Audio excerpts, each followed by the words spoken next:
नमस्कार दोस्तों, आज हम लोग क्लास 5 की लेसन 3 हिंदी बुक की लेसन 3 खिलौने वाला जिस कविता को सुभद्रा कुमारी चौहान जी ने लिखा है और इसको हमने पढ़कर इसका मीनिंग मैंने बताया है आप लोगों से और एक वीडियो बन चुका है। अभी हम लोग इसी पाठ का प्रश्न उत्तर करेंगे। Page number 22। कविता और तुम। इस कविता में आपने जो भी पढ़ा है उसके साथ आप अपने आप को किस तरह का पाते हो। तुम्हें किसी न किसी बात पर रूठने के मौके तो मिलते ही होंगे। अक्सर तुम किस तरह की बातों पर रूठती हो? का उत्तर, जब मुझे अपनी मनपसंद वस्तुएं नहीं मिलती है तब मैं रूठ जाती हूँ। प्रश्न ख, माँ के अलावा घर में और कौन कौन है जो तुम्हें मनाते हैं? माँ के अलावा घर के सभी सदस्य जैसे दादा दादी, बड़े भाई बहन आदि मुझे मनाते हैं। दूसरा प्रश्न, हम ऐसे कई त्योहार मनाते हैं जो बुराई पर अच्छाई की जीत पर बल देते हैं। ऐसे त्योहारों के बारे में और उनसे जुड़ी कहानियों के बारे में पता करके कक्षा में सुनाओ। तो आप लोग जब त्योहार मनाते हैं, अभी हाल ही में हमने कल होली मनाई थी, तो तब आप लोगों ने क्या जानने की कोशिश की कि होली किस लिए मनाई जाती है? जरूर कोशिश की होगी। वो सभी त्योहार, चाहे वो दशहरा हो, होली हो, दीपावली हो, बुराई पर अच्छाई की जीत की खुशी में मनाई जाती है। तो हमें उनमें से दो के ऊपर लिखना है। उत्तर, दशहरा और होली ऐसे त्योहार है जिनमें बुराई पर अच्छाई की जीत पर बल दिया जाता है। दशहरा में राम की जीत व होली में होलिका दहन की कहानी है। दशहरा, इस दिन श्री राम ने लंका के राजा रावण को मारकर अपनी पत्नी सीता को मुक्त करवाया था। रावण राक्षसों का राजा था। उसने समस्त भूमंडल पर अधिकार कर लिया था। स्वर्ग के देवता भी उसके कारागार में बंदी थे, यानी कि स्वर्ग के देवताओं को भी उसने अपने जेल में बंद कर रखा था। देवता से लेकर मानव तक उसके अत्याचारों से परेशान थे। हर कोई रावण के अत्याचार से परेशान थे। एक दिन राम की अनुपस्थिति में उसने बलपूर्वक सीता का हरण कर लिया। जबकि उस दिन राम जी सीता के साथ नहीं थे, सीता जी अकेली थी और रावण ने छल पूर्वक सीता का अपहरण किया था। अतः राम ने सुग्रीव के साथ मिलकर लंका पर चढ़ाई की, यानी युद्ध किया। युद्ध में रावण राम के हाथों मारा गया। राम ने पूरे भूमंडल को उसके अत्याचारों से मुक्त करवाया। दशहरा राम की रावण पर विजय और अधर्म पर धर्म की जीत की कहानी कहता है। जब राम ने रावण को मार डाला तो सभी लोग, चाहे वो देवता हो या मानव हो, सभी खुश हो गए थे, क्योंकि रावण के अत्याचार से राम ने मुक्ति दिलाई थी। नेक्स्ट, होली। होली के साथ अनेक दंत कथाएं जुड़ी हुई है। दंत कथाएं यानी कि मुंह में हर किसी के पास अलग अलग कथा होती है। होली से एक दिन पहले पूर्णिमा की रात्रि को होली जलाई जाती है। उसे होलिका दहन भी कहते हैं। कहा जाता है कि भक्त प्रहलाद के पिता राक्षस राज हिरण्यकश्यप स्वयं को भगवान मानता था। जो भक्त प्रहलाद है वे भगवान के भक्त थे, विष्णु भगवान के, जबकि उनके पिता जो है वो राक्षस के राजा हिरण्यकश्यप के नाम से जाने जाते थे। वह विष्णु का परम विरोधी था। हिरण्यकश्यप जो था वे बहुत विष्णु जी के परम विरोधी थे, क्योंकि वे अपने आप को ही भगवान मानते थे। इसके विपरीत उनका पुत्र प्रहलाद विष्णु भक्त था।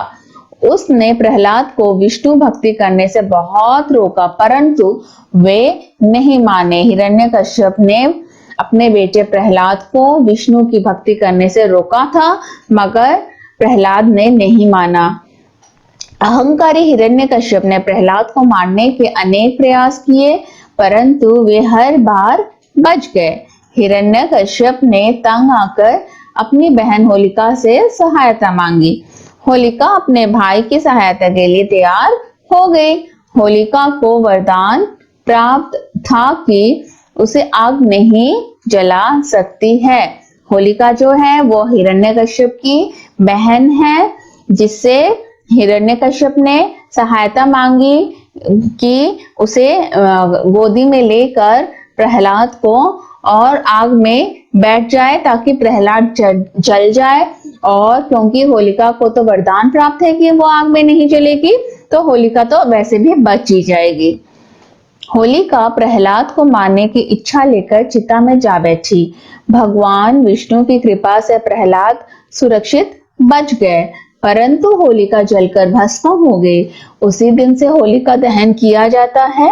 होली भी अच्छाई पर बुराई की जीत के रूप में मनाई जाती है, और तभी से हम लोग होली खेलने से पहले होलिका दहन मनाते हैं। उसे छोटी होली भी कहते हैं, और वह भी बुराई पर अच्छाई की जीत की निशानी ही मानी जाती है। तीसरा प्रश्न, तुमने रामलीला के जरिए या फिर किसी कहानी के जरिए रामचंद्र के बारे में जाना समझा होगा। तुम्हें उनकी कौन सी बातें अच्छी लगी?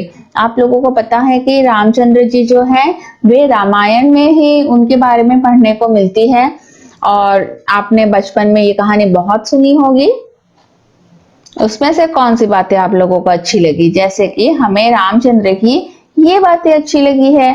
रामचंद्र आज्ञाकारी पुत्र थे, वे धर्म के मार्ग पर चलने वाले थे, बड़ों का आदर करते थे, सत्य के मार्ग पर चलते थे, वचन के पक्के थे, सच्चे मित्र थे, वीर और साहसी भी थे। आप लोगों ने अगर रामचंद्र की कोई कहानी नहीं सुनी है तो आप छोटे छोटे कहानी की बुक्स मिलती है, उसमें भी आप लोग पढ़ के उनके बारे में जानने की कोशिश कीजिए। प्रश्न 4, नीचे दिए गए भाव कविता की जिन पंक्तियों में आए हैं उन्हें छांटो। जैसे कि इसमें लिखा है कि खिलौने वाला साड़ी नहीं बेचता है। कविता में एक जगह बच्चे ने बताया था कि कभी खिलौने वाला भी माँ क्या साड़ी ले आता है, तो इसी में ये भी बताइए कि खिलौने वाला साड़ी नहीं बेचता है। ख, खिलौने वाला बच्चों को खिलौने लेने के लिए आवाज लगा रहा है। नए खिलौने ले लो भैया, जोर जोर वह रहा पुकार। ग, मुझे कौन सा खिलौना लेना चाहिए, उसमें माँ की सलाह चाहिए। कौन खिलौना लेता हूं मैं, तुम भी मन में करो विचार। माँ के बिना कौन बनाएगा और कौन गोद में बिठाएगा, तो कौन बना लेगा, कौन प्यार से बिठा गोद में मन चाहे चीजें देगा। ये सब आपको पोयम में ही मिल भी जाएंगे। प्रश्न 5, मूंगफली ले लो मूंगफली, गरम करारे टाइम पास मूंगफली। जब मूंगफली वाला ऐसे चिल्लाते हुए आता है, मूंगफली ले लो मूंगफली, गरम करारी टाइम पास मूंगफली, इसी तरह से हमारे यहाँ पे कई फेरी वाले आते हैं चिल्लाते हुए। तुमने फेरी वालों को ऐसे आवाजें लगाते जरूर सुना होगा। तुम्हारी गली मोहल्ले में ऐसे कौन से फेरी वाले आते हैं और वे किस ढंग से आवाज लगाते हैं, उसका अभिनय करके दिखाओ। वे क्या बोलते हैं उसका भी एक संग्रह तैयार करो। संग्रह कैसे तैयार करोगे? आपको लिखना पड़ेगा। जैसे कि कबाड़ी वाला आता होगा, हमारे यहाँ पे मछली वाला आता है, मछली ले लो मछली, इस तरह से। और कबाड़ी वाला आता है, एक आता है फेरी वाला की 50 का बाल्टी, 50 की कढ़ाई, सब कुछ 50 रुपए में लाता है, ऐसे चिल्लाते चिल्लाते जाता है। तो आपके वहां में कौन कौन जाते हैं, थोड़े थोड़े अच्छे से सुनने के बाद आप लोग भी उसको लिखिए। कबाड़ी वाला आता है प्लास्टिक, रद्दी, पेपर वाला, ऐसे चिल्लाते हुए। 10 रुपए के 4, 10 रुपए के 4, मन को भा जाए ऐसे संतरे 4, मीठा रसीला गन्ना ले लो, फिर न मिलेगा गन्ना ले लो, इस तरह के चिल्लाते हुए फेरी वाले आते हैं। खेल खिलौने, पहला, तुम यहाँ लिखे खिलौनों में से किसे लेना पसंद करोगे और क्यों? यहाँ कौन कौन से खिलौने लिखे पहले तो पढ़िए, पढ़ना बहुत जरूरी है। गेंद, रेलगाड़ी, बर्तन सेट, हवाई जहाज, मोटर गाड़ी, फिरकी, गुड़िया, धनुष बाण, बल्ला या कुछ और। तो आपको कौन सी चीज अच्छी लगती है? मुझे और मेरी बेटी को गुड़िया बहुत। आपके सबकी पसंद अलग अलग होगी, तो आप लोगों की उत्तर भी अलग अलग आएगा। मैं गुड़िया लेना पसंद करूंगी, मेरे पास पहले से ही ये सारे खिलौने हैं, उसे सजाऊंगी और उसके साथ खेलूंगी। तुम अपने साथियों के साथ कौन कौन से खेल खेलती हो? ये आपको खुद से लिखना है कि आप अपने फ्रेंड्स के साथ खेल खेलती हो तो कौन से। जैसे कि इस तरह लिखेंगे, मैं अपने साथियों के साथ क्रिकेट, लूडो, पकड़म पकड़ाई इत्यादि खेल खेलती हूँ। इसके अलावा भी आप लोग जो भी खेलते होंगे वही लिखेंगे। खिलौने वाला शब्द संज्ञा में वाला जोड़ने से बना है। जैसे कि खिलौना जो है वो संज्ञा है, उसमें वाला जोड़ा है। नीचे लिखे शब्दों में रेखांकित हिस्सों को ध्यान से देखो और संज्ञा, क्रिया आदि पहचानो। मैंने पहले भी बताया है, संज्ञा जो है किसी चीज के भी नाम को संज्ञा कहा जाता है। क्रिया जो वो चीज काम करती है उसे क्रिया कहते हैं। नाउन और वर्ब, तो इसमें जो अंडरलाइंड है पान वाले जैसे कि, तो ये संज्ञा है या क्रिया, आपको पहचानना है और लिखना है। जिस तरह से पान वाला जातिवाचक संज्ञा, दिल्ली वाली व्यक्तिवाचक संज्ञा, 5 बजे वाली विशेषण, बोलने वाली क्रिया। विशेषण यानी कि विशेषता बताती है। जैसे कि महमूद 5 बजे वाली बस से आएगा। कौन से बस से? 5 बजे वाली, तो विशेषता बता रही है, इसलिए ये विशेषण है। दाढ़ी वाला संज्ञा, ऊपर वाले क्रिया विशेषण, रात वाले विशेषण। विशेषता बता तो रही है, और किस तरह की विशेषता बता रही है? ऊपर क्रिया विशेषण। तुम्हारी रामलीला, क्या तुमने रामलीला देखी है? रामलीला की किसी एक लघु कहानी को चुनकर कक्षा में अपनी रामलीला प्रस्तुत करो।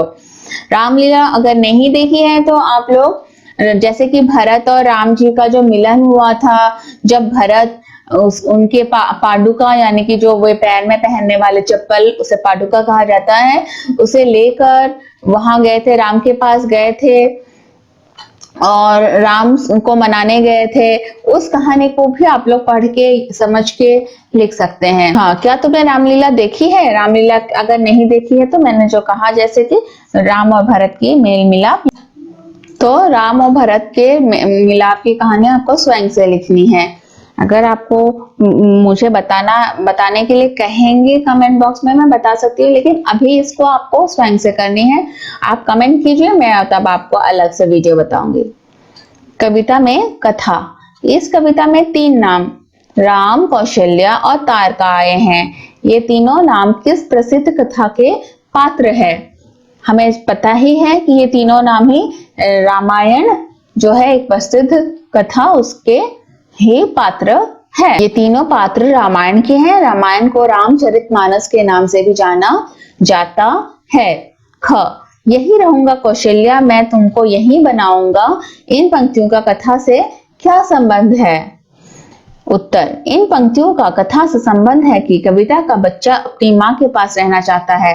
वह अपनी माँ को कौशल्या और स्वयं को रामचंद्र मानता है। रामचंद्र जी 14 वर्ष के लिए अपनी माँ से दूर गए थे, परंतु बच्चा अपनी माँ से दूर नहीं जाएगा, वह कौशल्या के साथ ही रहना चाहता है। नेक्स्ट, इस कथा के कुछ संदर्भों की बात कविता में हुई है। अपने आसपास पूछकर इनका पता लगाओ। तपसी यज्ञ करेंगे, असुरों को मैं मार भगाऊं। श्री रामचंद्र ने ऋषि मुनियों की तपस्या सफल कराने के लिए राक्षसों का वध किया था। तुम कह दोगी वन जाने को हंसते हंसते जाऊंगा।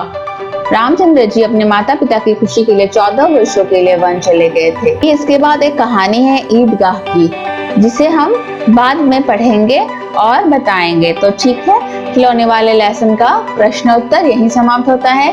आप लोग मेरे वीडियो को देखते रहिए। मेरे वीडियोस कैसे लग रहे हैं, आपको समझ में आ रहा है तो आप लोग इसे लाइक जरूर कीजिएगा, अपने फ्रेंड्स के साथ शेयर भी कीजिएगा और सब्सक्राइब करना मत भूलिएगा। तो इसी के साथ आप लोग मेरे वीडियोस को देखते रहिए, घर में रहिए, सुरक्षित रहिए। धन्यवाद।